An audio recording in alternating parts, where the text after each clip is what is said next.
মহিলা বাপের বাড়ি থাকতে 100 to 100 পর্দা করছে, 100 ভাগের 100 ভাগ পর্দা করছে। বিয়া হওয়ার পরে স্বামীর বাড়িতে যখন আসছে, স্বামী বেচারা কলেজের মধ্যে পড়ছে, ভার্সিটিতে পড়ছে, এখন চাকরি করে। বউরে প্রথম রাত্রি ঘরের মধ্যে আইনা প্রথম দিন ঘরের মধ্যে যেই দিন উঠাইয়া নিয়ে আসছে, বউ বেচারি মা সাইরা, বাপ সাইরা, আত্মীয় সাইরা, পরিবার সাইরা, চাচা চাচি সাইরা, গোষ্ঠী গারা সাইরা আরেক বেচারার বাড়িতে নতুন আসছে। এক তো হইলো আনকমন, আনিজির জায়গা, আরেক তো হইলো পেরেশানির শেষ নাই, আমি কোন জায়গায় আসলাম, শান্তিতে থাকবো না অশান্তিতে থাকবো, স্বামীটা কিরকম দেখতে তো ভালো, মনটা কিরকম তা তো জানি না, শ্বশুরি কিরকম, শ্বশুর কিরকম।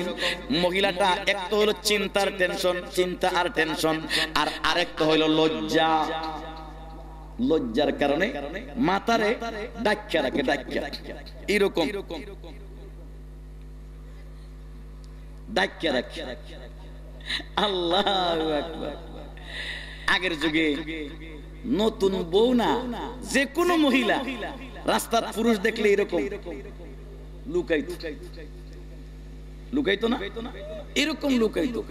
কিন্তু আজকালকার মহিলা হুজুর দেখলে একবারে বেশি ভদ্র হইল। হুজুর দেখলে কি করে, না খেটি বাদে বুঝা যান, না খেটি হুজুর আমাই যাবা, না খেটিবা। আশ্চর্যের কারবার। ও ভাই, বুঝার বিষয় আছে।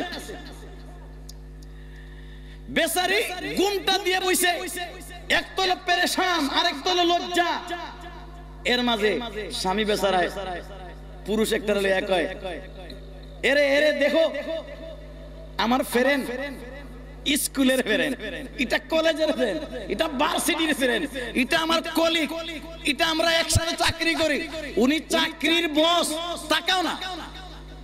ই বেচারি বাপের বাড়ির জীবনেও কেউরে চেহারা দেখাইছে না। এখন স্বামীর বাড়িতে আসার পরে এক তো হলো পেরেশান, আর এক তো হলো লজ্জা, এর মাঝে স্বামী বলতেছে চেহারাটা যদি না দেখায়, স্বামী বেচারার মন রক্ষা করার জন্য এই মহিলা পর্দাটা ভাঙতেছে, পরপুরুষকে চেহারা দেখাইছে। এই জায়গায় মহিলা পর্দা নষ্ট হইলো, মহিলায় পর্দা ভাঙছে কার কারণে বলেন? স্বামীর কারণে, পুরুষের কারণে। এই জন্য পুরুষেরও পর্দার বিধান জানা থাকার দরকার আছে। পুরুষরা যদি না জানে, অনেক মহিলা পুরুষদের অজ্ঞতার কারণে পর্দা করতে পারে না। বাপের বাড়ির থেকে পর্দা করেছে, স্বামীর বাড়ির থেকে পর্দা করতে পারে না, স্বামীর বাড়িতে এসে পর্দা করতে পারে না।